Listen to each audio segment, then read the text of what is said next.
menguatkan hati. Bismillahirrahmanirrahim. Assalamualaikum warahmatullahi wabarakatuh. Sambil bekerja di kelompoknya masing-masing, saya akan coba menganalisis manajemen risiko dari dampak kegiatan yang dilaksanakan oleh SD Negeri Ayudia yang diampu oleh Ibu Teneng Rahmawati, Kaulinan orang Sunda, tempatnya di alun-alun Cicendo. Ibu Bapak, maaf Pak Weng, Ibu Bapak tolong diperhatikan ya, kita belajar mendengar. Dari tempat lokasi SD Ayudia menuju alun-alun Cicendo yang terletak di Jalan Arjuna atau daerah Jatayu, itu adalah merupakan komplek pasar besi, tempat pemotongan besi menggunakan gas karbon, menggunakan alat las ya, jadi memang berdekatan. Kemudian pinggirnya atau pagarnya alun-alun Cicendo itu terbuat dari besi, semuanya dari besi. Nah, jadi terbayang karena memang sering terlewat ketika saya menuju SMA Negeri 9 berkunjung ke Pak Ansar melihat museum perjuangan rakyat Kota Bandung yang ada di SMA Negeri 9. Hal-hal kemungkinan resiko yang terjadi kalau kita merencanakan, yang pertama adalah dari sekolah menuju alun-alun Cicendo itu menyeberangi jalan Arjuna, sehingga itu akan beresiko besar juga karena jumlah peserta didik kemudian didampingi oleh ibu dan bapak guru serta orang tua. Resikonya besar itu kenapa? Karena ketika menyeberang itu di situ juga ramai kendaraan, sehingga kemungkinan diprediksi bisa saja kalau misalkan anak-anak atau juga gurunya malaweng tidak fokus, itu bisa tertabrak. Ada hal-hal yang tidak diinginkan bisa tertabrak karena kadang-kadang yang menggunakan kendaraan bermotor, baik motor mobil, itu karena terburu-buru sehingga bisa saja hal terjadi. Strategi pengendalian yang kedua, kemungkinan resiko yang terjadi adalah itu tabung gas meledak, ya di komplek pasar besi di situ, karena komplek di situ memang jaraknya dengan alun-alun itu kurang lebih sekitar 15 sampai 20 meter dari tempat pasar besi ke sana, ke alun-alun. Dan tempat pemotongan besi itu semuanya di trotoarnya Jalan Arjuna, di trotoarnya gitu kan, nah, seperti itu. Kemudian itu juga resikonya besar. Kemudian kemungkinan resiko yang terjadi yaitu benturan, memar ketika bermain. Karena misalkan boy-boyan itu kan pakai bola yang terbuat dari kertas, kemudian isinya batu. Itu kalau dicepol itu dibaledogen ke tubuh kita tuh nyeri itu, sakit gitu kan. Yang dilempar itu ya, boy-boyan. Kemudian itu resikonya sedang. Kemudian kemungkinan resiko yang terjadi yang lain adalah terpleset ketika lari, menghindari lemparan batu bolanya gitu. Tisereule ya Bu ya, buah itu tisereule Bu Eva. Nerekel, kayak tadi nerekel itu apa? Nerekel itu seperti itu. Memanjat. Ya, strategi pengendalian memang sebelum berangkat menuju lokasi alun-alun itu semua berdoa memohon perlindungan kepada Tuhan yang Maha Pengasih lagi Maha Penyayang untuk melaksanakan kegiatan. Yang kedua tentu pendamping ibu, bapak guru, PJOK, kemudian ada orang tuanya yang ikut mendampingi karena ngabring gitu ke sana. Kemudian alat-alat P3K senantiasa dibawa, alat-alat P3K, kemudian air minum, air bersih, kemudian alat-alat pendukung latihan lainnya. Dan memang sebelum dilaksanakan kegiatan sebaiknya memang koordinasi dengan pihak koperasi pasar, resiko keamanan, kemudian koordinasi dengan puskesmas tempat, tentu supaya antisipasi ambulan dan lain sebagainya, sehingga ambulan sehingga puskesmas tidak kaget ketika ada peserta didik yang memang terkena musibah. Jangan pun peserta didik, mungkin saja siapa saja lah. Siapa saja yang terkena itu strategi pengendalian. Itu saja yang perlu disampaikan. Semoga Allah Subhanahu wa taala senantiasa menyelamatkan aktivitas kita semua. Terima kasih. Assalamualaikum warahmatullahi wabarakatuh. Terima kasih Pak Weng.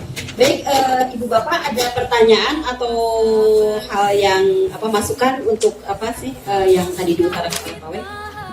Misalnya itu camping bareng gitu kan, hampir sama sih dengan kebangkitan juga gitu. Ternyata sebelum ada manajemen resiko, ketika nyusun kegiatan ya Ringan aja. biasa aja, baik aja. Setelah ada manajemen resiko, ternyata ada 6 poin ini manajemen resikonya. Yang pertama itu ada anak yang sakit atau terjadi kecelakaan.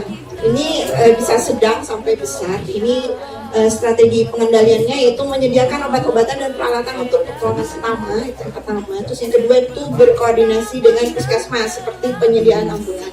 Itu sudah ya. Terus yang kedua itu jika kemungkinan ada bencana alam. Nah ini resikonya besar. Ini strategi pengendaliannya itu berkoordinasi dengan polisi sektor dan meminta izin untuk mengadakan kegiatan. Ini harus diinikan, birokrasinya juga lumayan. Terus yang ketiga itu dana resikonya mungkin dari sedang sampai kecil. Ini strategi pengendaliannya itu koordinasi dan sosialisasi serta rencana yang matang untuk masalah dana itu. Kemudian yang keempat itu waktu dan tempat.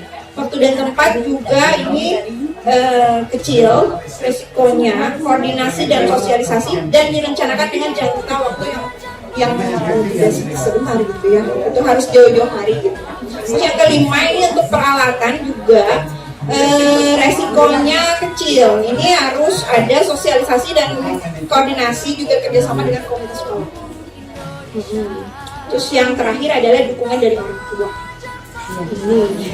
Bukan dari orang tua ini agak berat gitu ya.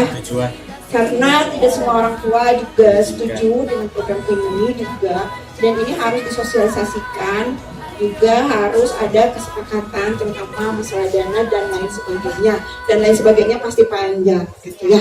Nah itu sekian saja, terima kasih. Baik, terima kasih sekali. Ada yang ingin menanggapi? Yang bertanya? Camping. Ya camping. Tadi ada ingin. Kalau tidak ada lanjut ke kelompoknya Bu Eva. Ya, Bu Eva.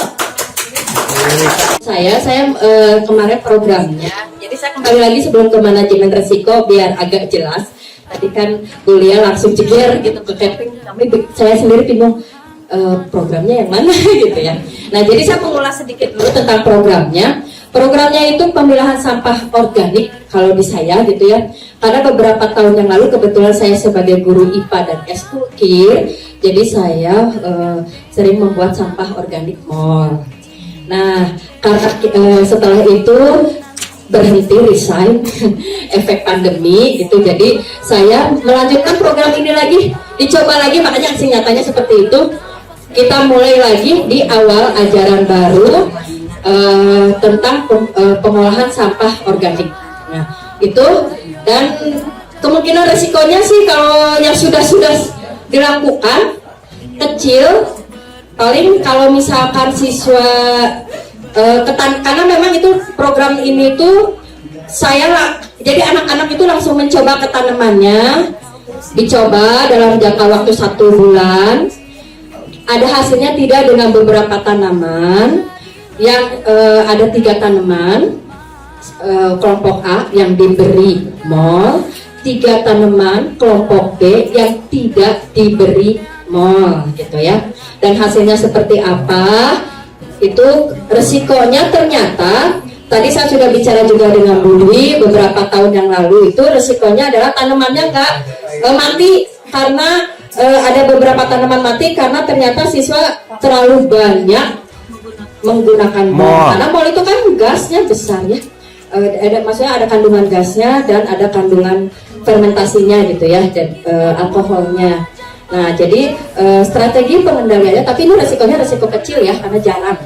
Jadi strategi pengendaliannya, siswa itu diberikan pengetahuan bagaimana sih cara mengakar mall ini untuk digunakan di pupuk tanaman. Itu sih.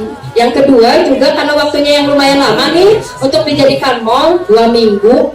2 minggu itu paling lama, paling cepat itu 1 minggu.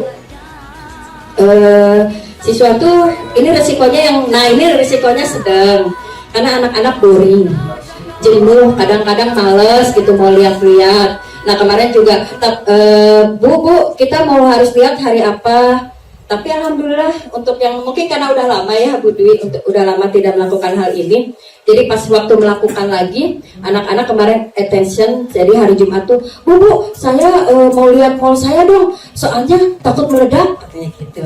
Terus kata saya gini, Meledak. enggak, yang meledak saya. Meledak gara-gara Pak Asep.